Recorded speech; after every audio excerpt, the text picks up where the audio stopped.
welcome to another episode of This Is Our Year. I'm your host, Michael Kurland. Joining me, as always, is my partner in crime, Dougie Fresh. Douglas, how are you doing today? I'm doing lovely, Mike. How's it going out there? I'm gonna be honest. I want to get to what you're drinking today, but I want to tell you that this episode was the first episode that I almost want to pause it to go get a drink because I'm not happy, Doug. I'm pissed off.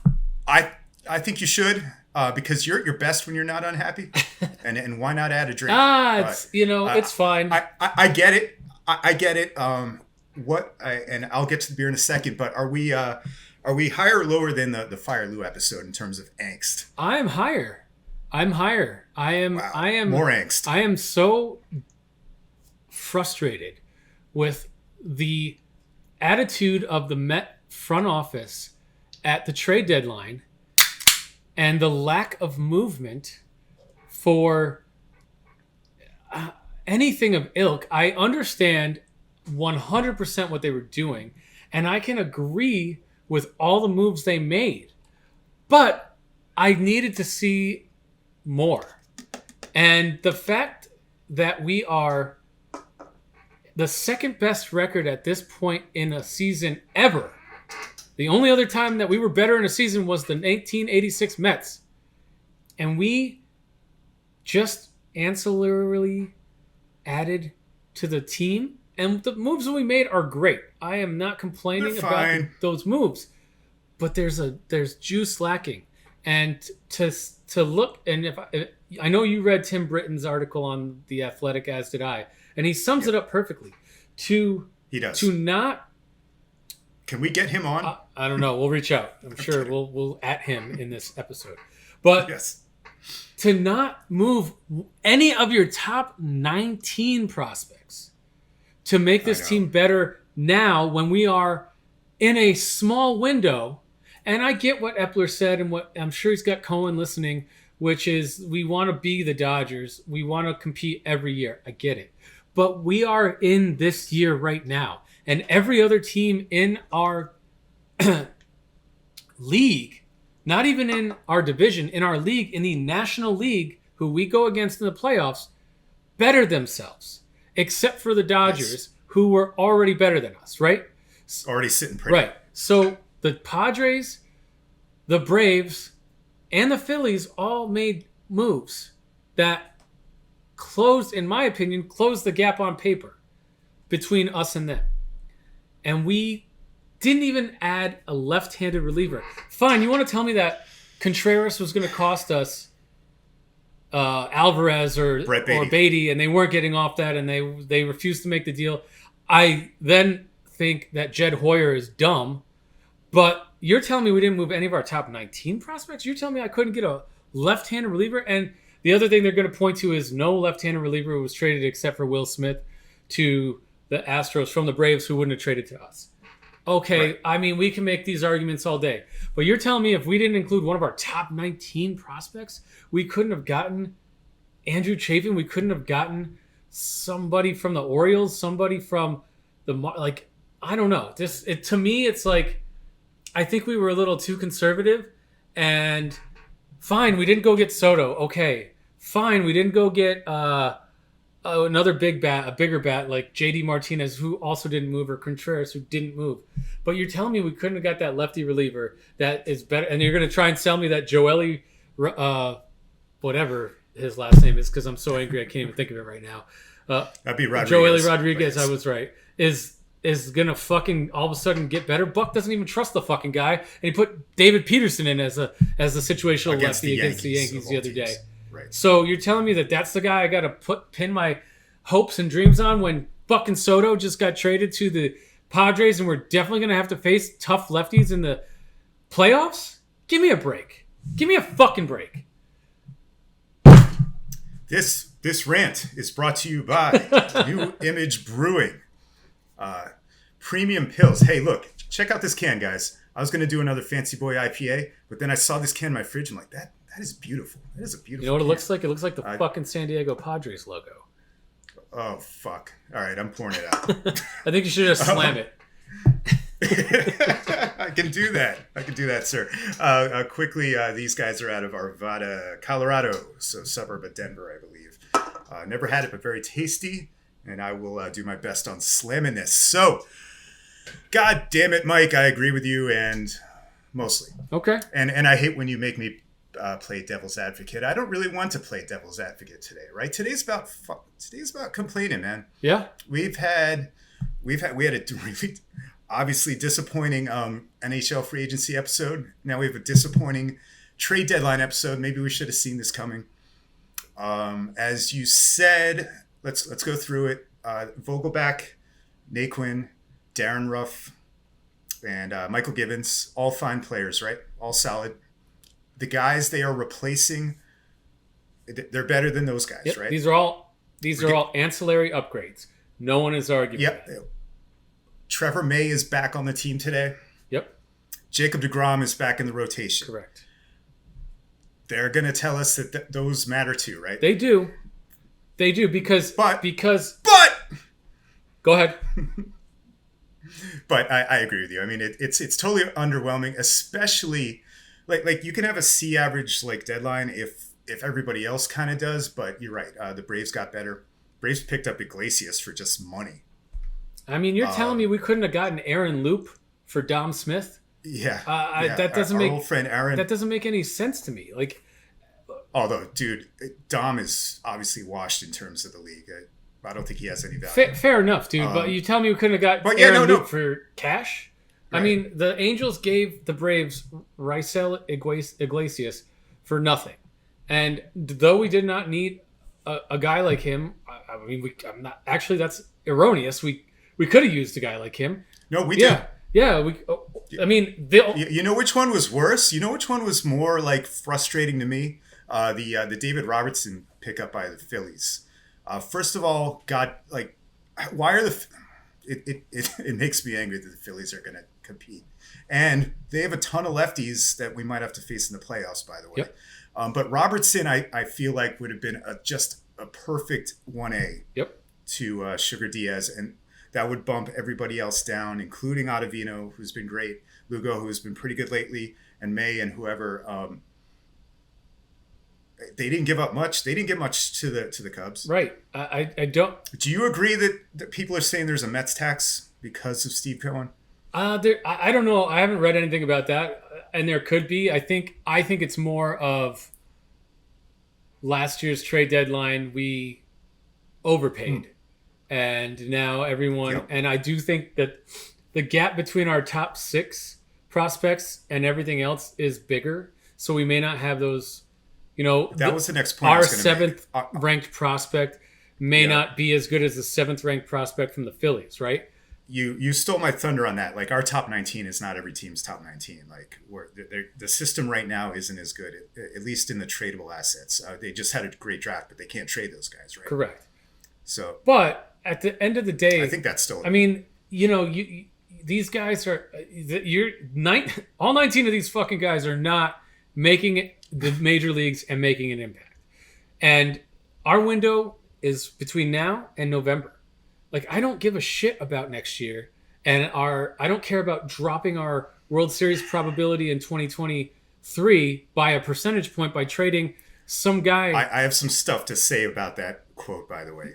I don't want to cut you off. Yeah. So remind me to come back to that. I will happily remind you, but the point that I got to make, dude, is their Robertson, whatever, would have been great. Givens is fine. Let's talk about this for a second. Givens replaces, I'm assuming, Nogasek, right?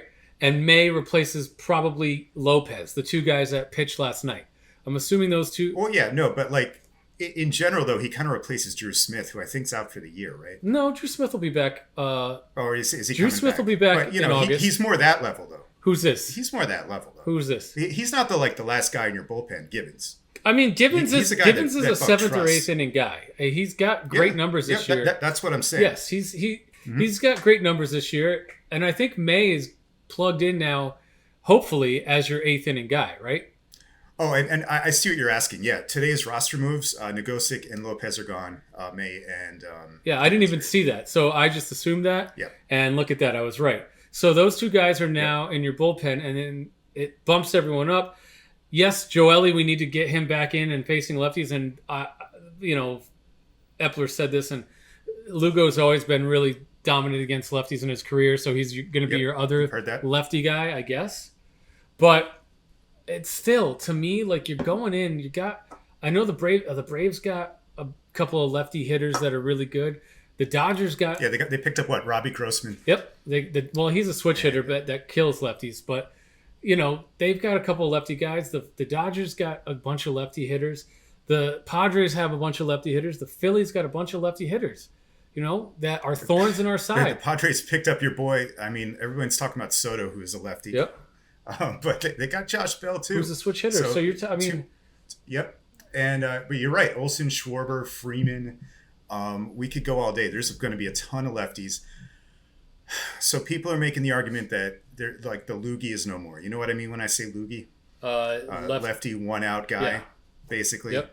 And the three batter rule kind of like there's a philosophy that's gone now, right? That you might as well just have good pitchers, and obviously that's what Epler is believing here. Still, kind of. I mean, you still have. Why not load up this year? Which was Tim Britton's point. Right. This might be the only year where we're going Jake 1 or Max 1, Jake 2 Right. in a playoff series. This is it. Yep. And that brings me to my point about Billy Epler's inane quote about, I'm sorry, because I understand where he's coming from, but he has to know better. When you talk to the press in New York, you don't say a quote like, oh, 1.5% probability. We don't want to do that because we want to sustainable, like we don't want to lose 1%. That's not going to translate, dude. Like people are going to see that number out of context and be like, what the hell are you talking about? Right.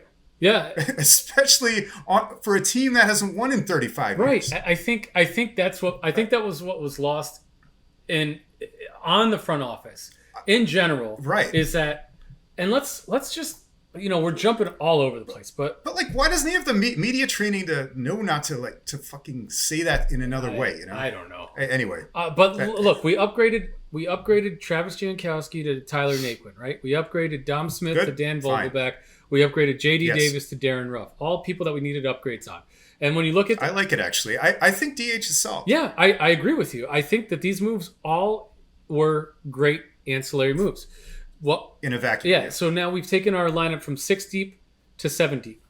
And that third base hole between Guillorme and Escobar now may be solved with the platoon lefty-righty. The numbers are saying it's a decent platoon. It's a decent platoon as well, but that still leaves our lineup with one hole.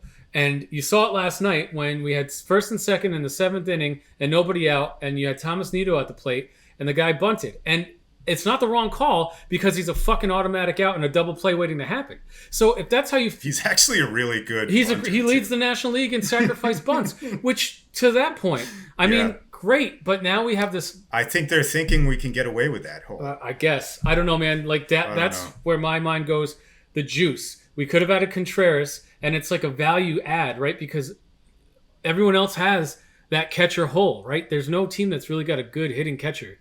And you add Contreras, and you make us 9 deep with all those other moves. And then the other thing is we upgraded at all these ancillary positions. Joely Rodriguez, we could have upgraded. If you didn't want to carry 2 lefties and you wanted to go in with that mentality, then why didn't you get a better lefty than Joely Rodriguez that your manager has lost faith in? I think we need 2, but why didn't you at least... Totally agree. Why didn't you just upgrade him then and go get someone like Andrew Chafin, who I've been banging the fucking drum for?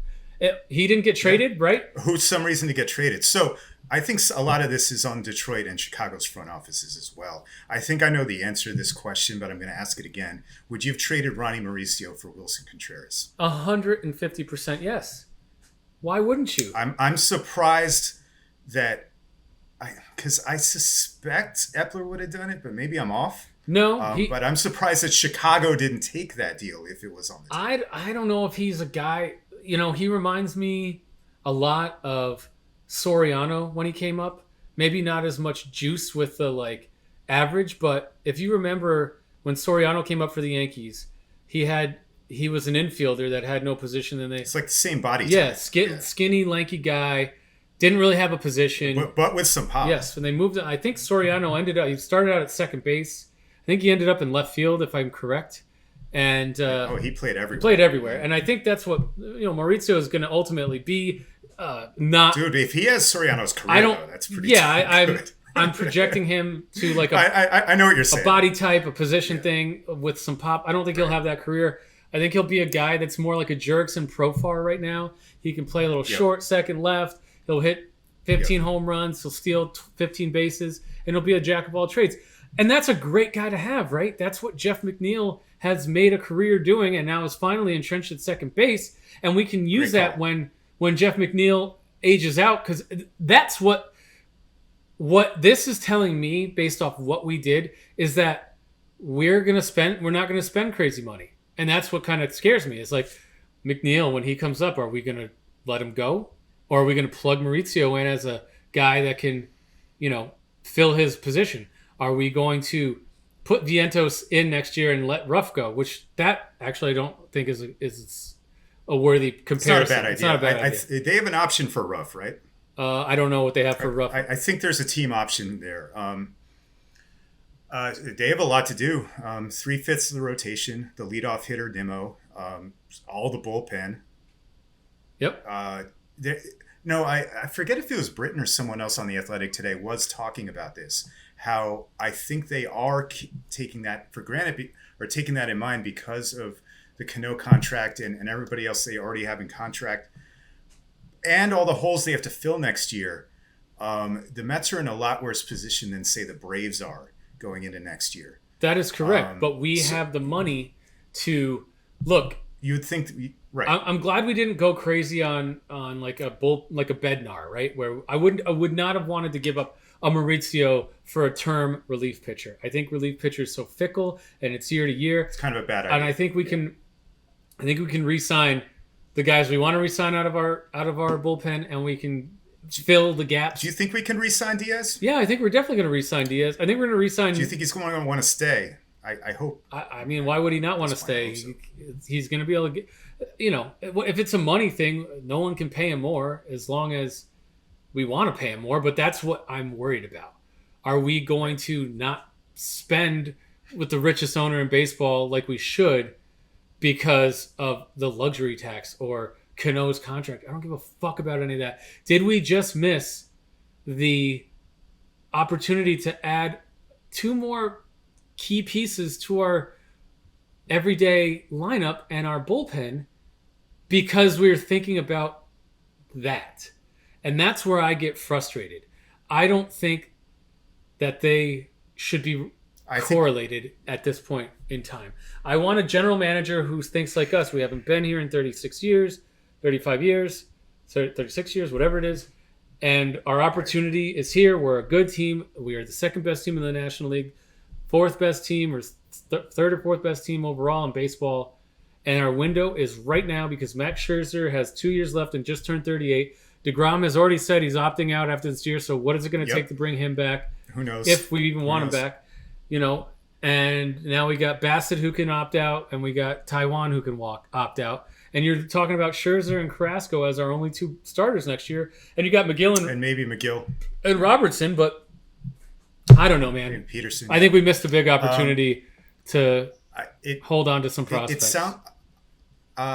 Yes. I mean, it sounds like the Cubs were asking for Beatty for Contreras, and that would have been a horrible deal. Correct. And I think you're right. I think the plan is for Beatty to take over for Escobar at 3rd. That is the plan after next year. That's fair. On catcher, I'm not. I agree with you. Contreras would have been nice. I'm not like broken up about it though. I think we might see Alvarez this year. Okay. Before the year's out. I mean, if that's the case, and this lack of action kind of speaks to that, right? If that's the case, and Alvarez is ready to come up and produce and be shoved into a pennant race, everything Epler said yesterday is the counter argument to that. But he did end it with a caveat of at this date and time. At this moment or something. Like it's immediate like moment or whatever. However he phrased it. Again, he's got to work on what he says to the media. I hated that 1.5% probability quote because no one's going to understand it. Right. Or most people aren't. Right. And why? And the other thing that pissed me off about it is why are you holding the trade deadline news conference in the middle of Jacob DeGrom's first game back in over a year? Like that was just tone deaf. Were you doing that because you didn't want to deal with like the backlash? I mean, yesterday's, I cannot tell you. Someone said on Twitter last night, I haven't been this Wilpon angry at the Mets since they sold the team until tonight. And I totally agree. It's been a hell of a 24 hours. I fucking felt like we're back in the Wilpon era when, that was vintage Jake last night, right? Vintage Jake. Couldn't get any run support. Look dominant, give up one run, and then immediately they blow it for him. Game's over. And then fucking we're holding a press conference in the middle of Jake's first game back to talk about the frustrations of the trade deadline that we didn't do enough at. Yeah. It was just, I haven't shut a game off where we had a chance to come back and win. And I was just like, we're not winning tonight. I'm not putting myself And you made the right call. Yeah, definitely. You made the right call. I saw you bounce, and I'm like, I don't blame you. Yep. It was... After, I was about to compliment Mr. Nagosic, too, man. Yep. Oof. Yep. Oh, is that hit batsman? You can't put people on base, man. That's... Relief pitchers cannot give extra on-base percentage people on base. So, whatever. So, look, we're like sore as hell today, right? But... Jacob DeGrom is back, man. I mean, that's pretty cool. Great segue. Thank you, Doug. So, how did you feel about his start last night? I thought he looked like he didn't miss a game. Do you agree? Yeah, I think he got into a little trouble in the fifth. And I think that was just rust. He hung a slider and he hung a fastball, and they capitalized on those two pitches that, two no-name guys really. Robles is not no-name, but he's not great. And this Garcia kid, who's actually not bad either. He's beating us up. Yeah. At least another hit today. He had one in the first. By the way, still 2-0. Jake firing 102. The control was there. He was hitting those corners. That's what I was looking for. And today, apparently he feels good. Played catch. That's what I was worried about, like how he felt today. Right? Yep. So next time it's 75 pitches, maybe 6 innings. That's cool. Yep. Just in time, right? Huge series coming up in Atlanta. Yeah, 5 games. Oh, I'm sorry. This one's at home. You're going to the one next week in Atlanta. Correct. Right? I'll be there the 17th and 18th in Atlanta. But next week we go home and we face Atlanta after this series, right? Tomorrow. 5 times. Yep. We have it's a 4-game series with a doubleheader on Saturday. So this is make or break, man. This is it. Because this is it. If we can't come out of this winning 3 out of 5, and we somehow flip flop in the division, there's going to be a lot of doom and gloom. Which we're used to, which we can do well as Mets fans, but. It's crazy because going into yesterday, we're riding high on a 7-game winning streak, 3.5 up. I mean, things are great, and leave it to the Mets to chunk it up again, on like the deadline or just something, man. I don't know. Like sometimes media creates the narrative and then we pour gasoline on it as fans, right? It's still a good team. The moves are fine. I give them like a C or whatever if we're doing grades, but I'm totally with you. And I especially don't get the inaction on the bullpen, man. I mean, we can maybe disagree on catcher, but I don't know. Are you buying this thing of Tyler McGill coming in and being like a bullpen weapon? Who knows? I mean, he hasn't pitched out of the bullpen in 2 years? So is he going to come in and be the Noah Syndergaard of 6 years ago? That was the comparison I was going to make. Yeah, I mean, he's got... That's the thing. He's got the stuff to do it, and if he's only going to do it for 1 inning for the rest of the year, sure. But, these are a lot of what-ifs. You know, these are a Right. lot of what ifs. We're going into a postseason. We're going where no man has ever gone before, and like, you know, Edwin Diaz, has he ever pitched in the postseason? I don't think so. I don't think. Definitely not. Mets and Mariners. Yeah, baby. has Nope. Trevor May ever pitched in the postseason? Twins wild card game. They love to lose those themes. Yeah, Maybe so one or two. maybe he's got one game of experience. Ottavino. Ottavino's maybe? got some experience, I believe. But other than He's got to, yeah, right? but other than that, like Joely, does he have any experience? I don't think so. Like Lugo's been around since 2016, and so no. Well, maybe Lugo. No, Lugo probably. No, because 2016 was that one game, and that was Syndergaard and That's right. what's his name? Familia blew. Yep. Which I will. That is my next point. Thank you for that segue. That's one guy that got DFA'd that has ties. Is he God. worth? Is he worth bringing back on a minor league deal and see if we No. can work him up? No. But another ex-Met was DFA today that I actually like. He's such a throwback. I'm like, I saw the name. I'm like, hell yeah, let's do it. I always like this guy, and he was traded away by Omar Minaya in another really bad trade for a reliever. I think you know who I'm talking about. And there are lessons here. Maybe don't trade for relievers. Maybe we're overreacting here. But do you know who I'm talking about? No, I'm missing. I'm out. Oh, dude, yeah, he's the major league leader in appearances right now with active players. Darren O'Day, Very close, but no. Colin McGill. This guy pitched Q. for the '07 Mets, I think. Yeah, '07 and definitely '08. Relief pitcher or starter? Relief pitcher. It's not Fulmer. He got traded. No. No, I don't know, man. Tell me. Joe fucking Smith, man. He's still around? Still in the league. Awesome. Sign me up. One of those Yeah, two guys. I know, right? Why not? I mean, Joe Smith has pitched I, in some playoff games. Familia's pitched in some playoff No, games. Solid pro. Why not bring him back and put him in Syracuse and let them, work out their kinks maybe and see what they can do? And if we need an arm, I mean, you're telling me they're not better than Tommy Hunter? Right. So, or Yohan Lopez or unfortunately the stash. I was so close to jumping on the stash train with Nagosic. I still think Nagosic has got a future as a relief pitcher. He's got good stuff. He does. But he's not ready for the playoff. He's not the guy that I want in the playoffs this year. To echo that sentiment forward again, I don't even know if Drew Smith is, I want some guys that are reliable, that aren't going to crumple like a folding table. So anyway. So hold on. I kind of stepped on this earlier. Were you advocating for bringing Familia back? I think if we signed him and put him at Syracuse and let him, I don't know what is going to happen with him. I don't know if he's going to get picked up by another team. But if he gets to free agency and we can put him, sign him to a minor league deal and put him in AAA. Same thing with Joe Smith. I don't know how Joe Smith is pitching or Familia is pitching this year. Obviously, I'm assuming both not very well if they both got DFA'd. So let him. No, I follow some Philly fans on Twitter and they hate Jeurys Familia. How can you not? That team was not very good to start the year. I mean, it took them firing Joe Girardi and, really coming together as a squad. Yeah, they really have bounced back, which is super annoying. And by the way, it is super annoying that Noah Syndergaard's on the Phillies now. Fuck that guy. With his boy, Zach Wheeler.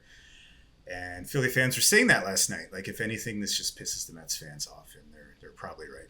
Don't care about Noah Syndergaard and his 93-mile-an-hour fastball and his 5 innings of pitch and dump. Get out of here, guy. You were irrelevant when you left, just like Marcus Stroman, who all of a sudden yesterday decided he wanted to start chiming in again and trying to be relevant on social media. A little bit of a peace pipe to Jake, right? But he doesn't have much to do. His season's over. Exactly. Enjoy Chicago, Marcus. By the way, I think we are getting Wheeler and Syndergaard in this upcoming Phillies series next week. That'll be fun. Yeah, let's sake it to them. We are definitely all over the place today. I kind of like it though. Yeah, it's rant Wednesday. Come on. What do we want to go back to in terms of this deadline? I'm good on the deadline, man. I've said everything. If you got some stuff you want to talk about, I'm happy to pose the questions. Yeah. All right. So so I mean, I'm trying to gauge like how angsty we are today about the Mets. I think this is still a good team. You just I checked in on the fan today, which I hadn't done in a long time. It sounds like they're in rare form. They're talking about how we're definitely losing the Braves now. Like we're not getting that bye. We're going to get smoked in like round one. Is that where you're at? No, I am not. I'm not doom and okay. gloom. I am. I still think we're a good team. I still think we've played to the record that we played to, and I think that we're going to be tough because we have a philosophy at bat. The batter's box. Yeah. Our pitching has been amazing this year. Jeremy Hefner, give that guy a lifetime contract as far as I'm concerned. So Hefner and you mentioned Eric Chavez. Yeah. Or Chavez. We've done a good the new coaching and the holdover coaching and Buck I nitpick Buck for his bullpen usage here and there, but it's been few and far between. I mean, speaking of the playoffs, that's where you white knuckle it, right? Our friend Josh mentioned that last night. Just it's going to be the next 3 months are just going to be every time the bullpen comes in. It's like, and we shouldn't, right? Because they've been good this year overall. Overall, yeah. I mean, last night was the first time I can remember the bullpen blowing a lead or blowing a game against an inferior opponent in a while. Right. So, yeah. I mean, it was just one of those days, trade deadline, like whatever. I'm sure there was some JD Davis hurt feelings, like missing their boy, kind of like life smacking some people in the face. So I'm not doom and gloom. I'm not, I don't think we're toasted, but I will say, I hope I'm wrong. But if we're looking back in November and we lost, to the Padres because Juan Soto took us deep because we couldn't fucking put a lefty in there, or we had Thomas Nido strike out or James McCann strike out because we didn't go get Contreras, or we want something along those lines, I'm gonna question the thought process.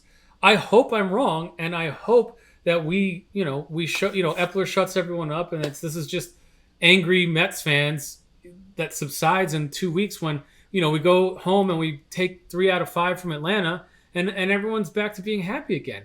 But I can hell yeah, brother. Right, but I'm just feeling like this was a big miss at something that we could have capitalized on more, and that's where my angst comes from. So, how do you feel? I'm right there with you, man. Mets fans do this well. We can pull this out of nowhere. We're having a dream season. As you mentioned, the second best like in team history or something like that. Correct. I think I also read that second best start or best start in the NL East since 2003, which kind of blew my mind. I know that's kind of a random stat. This team is damn good.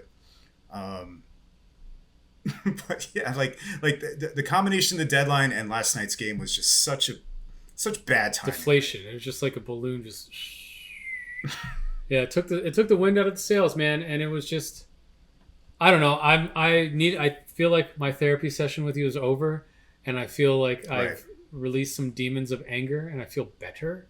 But good. But I do think we're still in great shape. I don't think it's doom and gloom.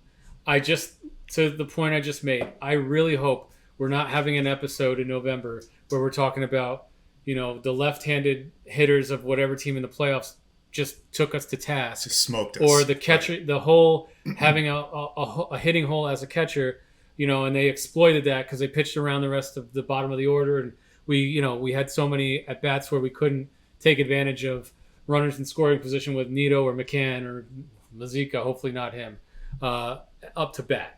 So that's kind of where I'm at. You could have plugged these 2 holes and upgraded, and I think that's what we really needed to do. But overall, I mean, like you just said, second best record in franchise history at this point.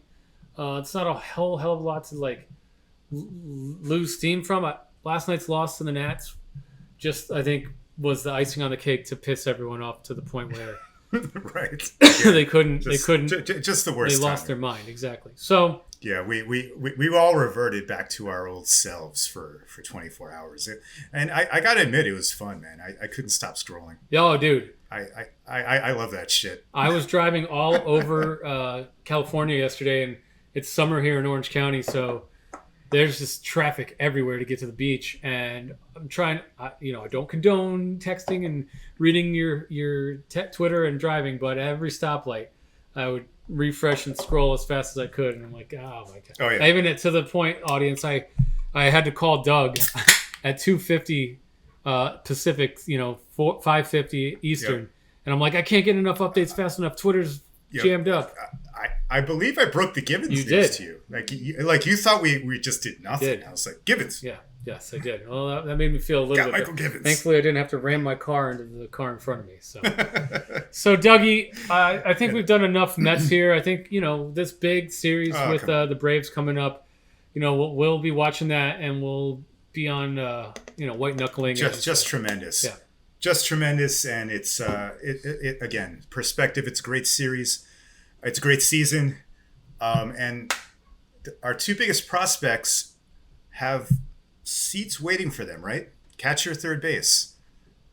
So if you want to console yourself, take maybe a step back and look at the big plan. I don't want to be Billy Epler right now because he should have pushed more chips in this year, but there is a plan here. And again, maybe don't be surprised if Alvarez shows up this year. Yeah, Just good. Just my opinion. I think it's a great opinion, and I think you're right. I think we will probably see him at some point and let him get a little taste, because if he can come on the scene like Cabrera did back in the day, or Soto did back in the day, and just do what he's been doing at AAA and AA this year, and provide league average receiving. That hole's filled right internally, and we didn't have to spend any of the prospects. And then I'll eat a big shit burger from Mr. Epler. So and we got Jacob, and we got him back for at least the end of the year. So let's see how that plays out. Life is good. Life is good. Cheers. So Dougie, what do you want to talk about? We kind of got an open end here. We're in this we're in the days, we're in the dog days of summer. It's August 3rd, and we could go a little NHL hockey. We could go a little NFL football. We could go a little NBA. There's a little NBA news I'd like to talk about, but okay. Where do you want to go? Well, yeah, hit me with that NBA shit. Okay, so again, I am your conspiracy theory host, right? I love it. And I've been talking about Kadri to the Isles. I thought we were going to be good on Soda, so I think the Kadri thing I'm right about. Obviously, Soto I was wrong about, but I've been banging the drum for Kevin Durant's not going anywhere. Kyrie's not going anywhere. What happened last night, Doug? Looking pretty good. It wasn't very well reported, at least not in California. Maybe in New York it's been reported heavily, but... something about that Jaylen Brown thing wasn't real. Is that what you're talking about? No, that is also... Or the offer? That's been reported because we leaked that. Well, everyone now says Marks and Woj are like this, and Woj is basically Marks's bitch boy that just, and Chamaria are, they leak things for Marks just to get narratives out there, and the narrative was get Brown pissed off to kill the Celtics from the inside, which I love because I'm a conspiracy theorist. I like it. But hell yeah. What happened last night? Do you know who owns the New York Liberty? Oh, are we wind horsing? Yes. Do you know who owns the New York Liberty? Isaiah Thomas. Joe Tsai. No. He used to be the president, right? Joe Tsai. I know that name. Why do I know that? Do you know who owns the Brooklyn Nets? Oh yeah, that's why I know the name. Joe Tsai. So Joe Tsai owns the Brooklyn Nets and the New York Liberty, who now play in Brooklyn, not at MSG anymore. Last night, the Liberty played a game, and Joe Tsai's wife was sitting courtside with Rich Kleiman, who is KD's agent. And nice. KD then came out and said he is having a sit down with Joe Tsai, I believe, today. So I think what's going to happen is it's one of two things. He's either going in there and saying, I'm not going to play for you, get me traded somewhere. But if that was the case, why would his agent be courtside with hanging out with the wife of the owner the night before? So I think we're heading towards a reconciliation. And I think what has maybe happened is maybe KD and Marks we're off base a little bit here, and that's why he wants to talk directly to Joe. Maybe get Joe's understanding. Hey, if I'm going to be here for 4 years, I want Kyrie with me, or I want this to happen. I want that to happen. I'll do this, and I think we're headed towards some sort of reconciliation with Brooklyn and KD, and I think we will see KD and Kyrie opening night and all season long playing for the Brooklyn Nets. You called it. You called it. If so, Yeah. What about Ben Simmons? He gonna play basketball this year? Ben Simmons has been the poster child for the Brooklyn Nets all offseason, and he's already been. They've got him in so many hype videos. He was playing with grinding, right? What's that? He's been grinding. I remember that one post where he was which came out like on the posing, taking a dump. Yeah, that's so stupid shit. But he's been the social media poster boy for Brooklyn this offseason, and I think they got a good plan. If KD and Kyrie come back, and then you got either Seth or Joe at your 2, and you got this Royce O'Neal guy at your 3, and then you got Ben as your 5. It's a pretty good lineup, and it's very, very. They will say this word. It's en vogue. It's switchable. Ben can guard pretty much anyone on the floor. KD can guard a lot of guys. I don't know if Kyrie's going to play the best defense, or Seth or Joe, but I guess this O'Neal guy is a 3-and-D guy, and makes us a better defensive team to go along with a little bit more efficiency. And if we avoid injuries this year, we've got a team. And there's rumors out there we may pick up Dwight Howard to be the backup 5, which would give us some muscle. I know, finally come to fruition years later to get him on the court. No, I'm just kind of laughing at he's another kind of guy.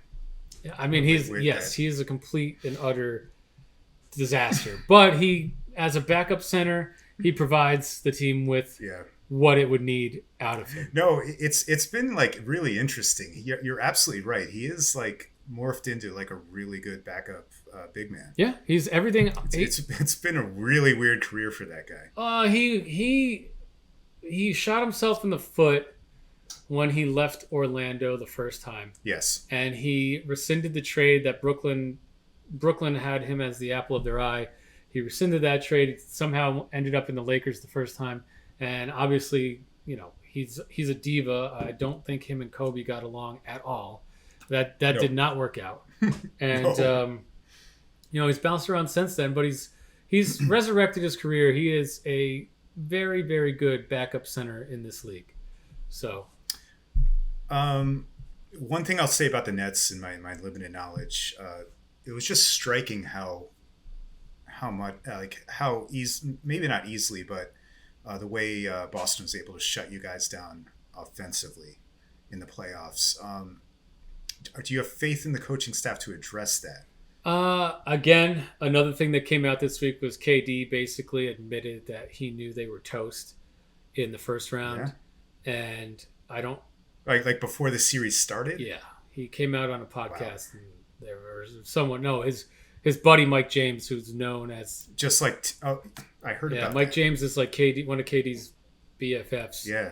And Mike James pretty much... They had a bet going, right? Something already came out and said that KD knew that they weren't going to even win a game in the series. And I mean, look back at it. He wasn't... It's not... I don't like hearing that, but it's not wrong. It was, again, KD and, not much else. Not much else to help. It was a rough year for sure. I'm just wondering where the confidence that next year is going to be different is coming from with everybody like a year old. Well, I think here's my perspective. If everyone comes back and we can make harmony and, forget Howard just with the roster that we have at hand. I just named you off the starting 5. KD and Kyrie, there's no question marks. They're going to play. Harden's gone.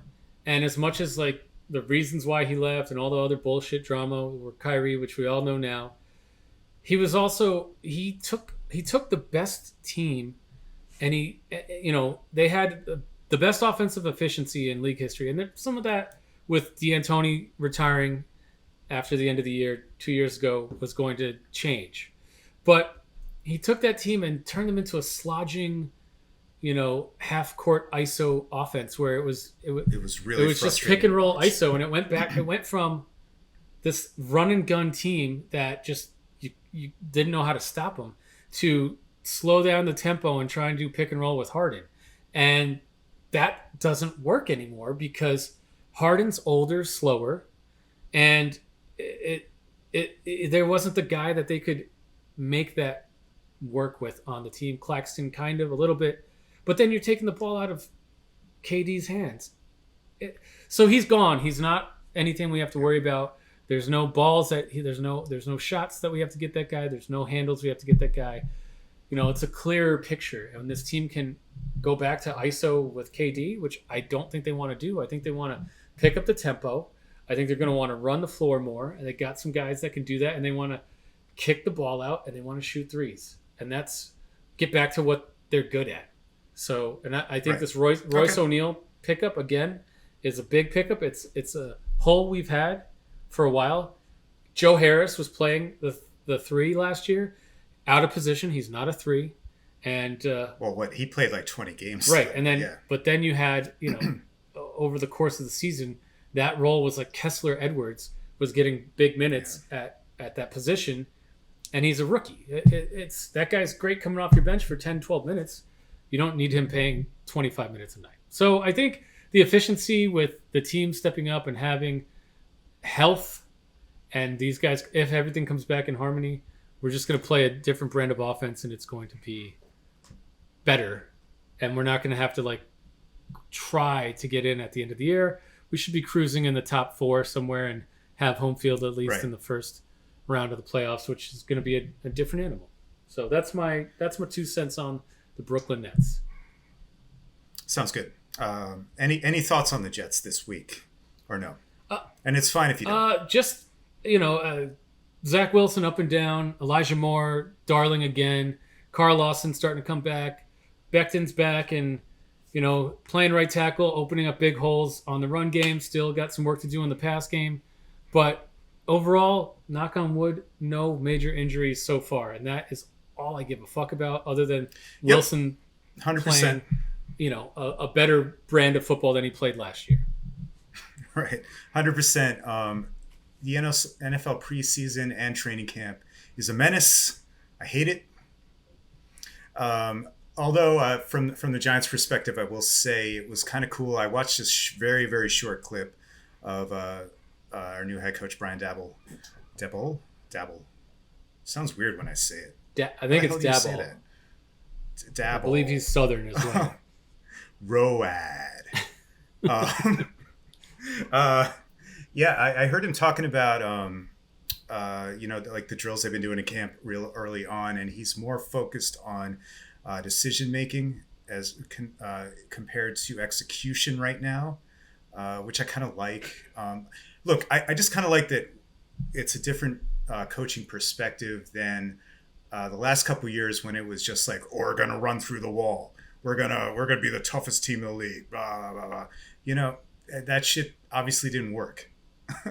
It takes a little more than being a lunkhead. So it sounds like we have some people who actually might have a strategy here. So let's go Giants. Yeah, and I'll say 2 things that I noticed at Giant camp this week were your press conferences.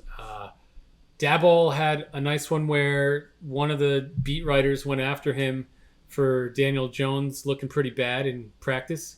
And I'll give him credit. He shut it down quickly, and he defended his quarterback, and he shut it down. And, it was something that's kind of what I'm talking about. Yeah, he was asking him about incompletions and what's it going to take to get the next quarterback up. And he was just, like you said, working on getting things down and not so much about the results now. It's more like the process. And he was also talking about how so much goes into a single play, and it's contingent on so many different factors and players executing at the right moment and stuff like that. So again, contrast to Joe Judge. Yeah, who's back as an offensive for the Patriots. Offensive something for the Patriots, yes. Because they don't name. Did you see this? They just said you're either on Oh yeah, they didn't name an offensive coordinator or defensive coordinator. They just said offense defense. Oh, cool. Yeah. So Belichick's turning into Lou Lamoriello, basically. Yes. The other thing though, and you know what I'm talking yes, about. Like, yes. Let's just be as annoying as possible. We're just not going to tell anybody anything. But let's screw with the fan base and the media. Yep. And I have a feeling. Quick segue. I have a feeling we're still kind of feeling like that about Lou, right? I mean, I'm with you. I think they have signed Kadri. They've 100% signed Kadri. He's not waiting for someone to clear cap space. He signed with the Islanders. Yeah. And they just haven't filed it with the league because Lou is trying to make some moves. So let's talk about that for the last couple minutes here, Doug. I listened to an interesting podcast today. All the Islanders podcasters got together on Monday night. I don't know if you saw this on Twitter, and they did a Twitter Spaces. No. And they talked about this exact thing. I've never clicked on that thing. Oh, the Twitter Spaces? It's interesting. I actually went on last night for the trade deadline, and I don't know if you go on U Stadium, the app. So there's an app called U Stadium, and they actually break news before ESPN. I don't know where who they're paying or what, but I went on there to listen to who was on there and what they were ranting about. And they're New York based, so they have like heavy Jets and Giants and Mets and everything in their whatever they're doing. And they had these. I mean, it sounded like fucking kids. They were like they were losing their mind over Jordan Montgomery for Harrison Barnes or whatever that trade was. Right. They were Bader. They were losing their mind. It was comical, and it was like kids that sounded like kids that hadn't reached puberty yet. So I don't know who it was, but I digress. So the Islanders guys. Oh, we're getting old, brother. Yes, we are. But the Islanders guys went on and did a Twitter Spaces, and it's basically just a forum where everyone can join, like a Zoom call, but it's voice only, and it's from Twitter, and so you can join and just talk. And so all the Islander guys got together, and they said they're all like, a lot came out this week with Dave Pagnotta from the fourth period about it seems like Kadri has signed. There's smoke, there's fire. If it's not done, it's close, which to me says it's done because this is very Lou. And if you remember Pagnotta's been wrong before, but we all have. So. But everyone else is now backing him up and saying they agree with this, right? So. Yeah, and it's August 3rd. If some other team had signed him, we would have known by now. Or there'd be interest, or there'd be some sort of rumor. So they were but they were going into a crazy rabbit hole, which I'd like to go into with you right now.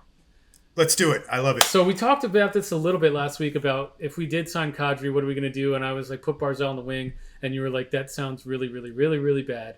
And in retrospect, I think you're right. And what these guys then said, which got my wheels spinning, is, okay, you bring in Kadri, so then you now have 5 centermen, which makes we're not trading Barzal, right? No one really wants Zizekas. I wouldn't say he's quite an asset. He's whatever. Right. But also you don't want like the other 4. You don't want one of them on the 4th line anyway. Right. So Zizekas stays. So the question is, do we trade Brock or do we trade JG? And then we put Kadri in as, and our lines roll. They're not, 1, 2, 3. They're 2, 2, 2 or whatever.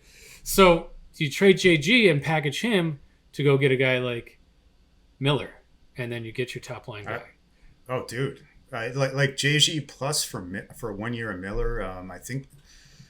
Yeah, I mean, assuming that we are going for it, this coming year, which we should, kind of like the Mets should have this year, but I look, I wouldn't hate it. It boils down to I need to see what the term and commitment is, or the term and the money is for Kadri first. But you're right, like everyone's saying they're going to dump Beauvillier or Bailey, right? Those aren't league. If those assets were something the league wanted, then it probably would have been done by now. That it shows me that nobody's interested, or we're not getting a good enough return for Beauvillier, but no one's interested in Bailey. That's what it tells me. The thing is, though, like Bailey does produce. JG Pajot, I love as a player, but like he's paid a lot too, like relatively. I kind of they seem like the same player. I mean, I'd rather get rid of Bailey, but you guys are right. Like we need to drop a center, or Kadri's going to play wing, or we're putting Brock back on wing, which I don't think is a great idea. I mean, the one point they did make too, that giving Ilk to Brock on wing, is that he had the highest shooting percentage of any player in the league. Yeah, he did. Over 30 goals. Like 21%. Right. Which is ridiculous. So let him... so he's going to regress. He probably, but let him shoot more is the other thing. But I feel like he's been a better player since he got moved back to center. I don't disagree with you. But that coincided with Trotz coming on, though, too. So I mean, do you put Kadri on a line with Lee and Nelson, and then do you have Wahlstrom, Bavillier, and Barzal as your top line? The only problem with that is that they like to have another guy with Barzal who can take face-offs. Right. So I keep going around in circles on this. So yeah, you can see why. Like there's no. I can see why there's giant conspiracies. You trade Peugeot. You trade someone like Holmstrom or Ratu or Bailey. I don't know if they can take Bailey, and then you get Miller back, and you don't put the contract talk in there and let Lou do his thing over the next year with the guy. I don't know. You just reminded me this, and real quick, I know we're like getting on an hour here, but you just reminded me. Someone noticed that Oliver Wahlstrom's Instagram went from like New York Islander player to hockey player with popcorn as the emoji. Get your popcorn ready. So maybe Wahlstrom's gone. I don't know. Lou's quest to make an entirely 30-plus team. He's getting. It's happening, baby. So. All vets. They're grinders. They know how to play in this league. Smart and hard. We're gonna play smart. Oh my goodness. All right, Dougie. Well, let's hope that doesn't happen. What do you got to say to the audience?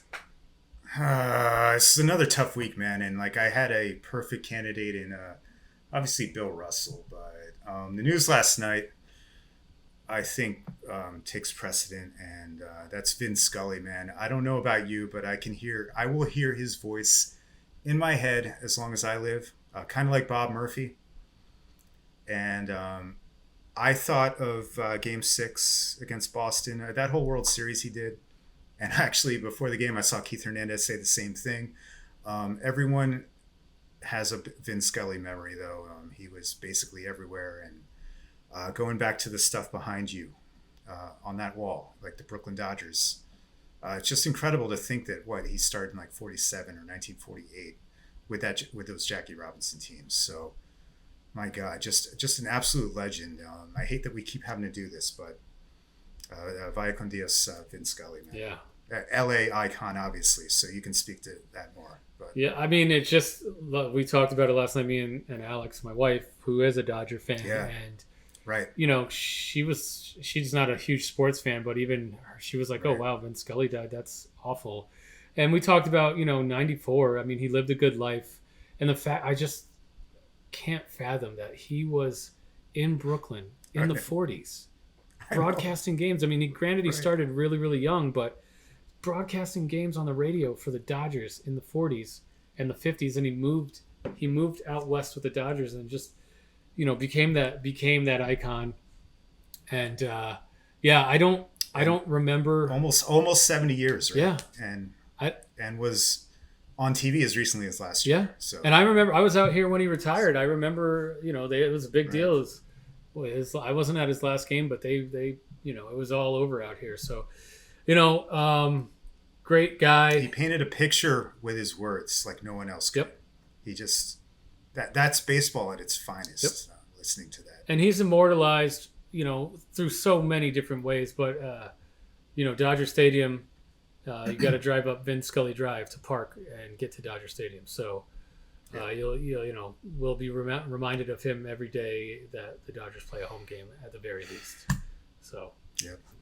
And he called this play right here. He sure did. The Buckner, the Mookie dribbler down the line. So. He sure did. So, all right, Dougie. R.I.P. Yeah, R.I.P. Vin. Dougie, it's been great, audience. Yeah, it's been fun, man. See you next week.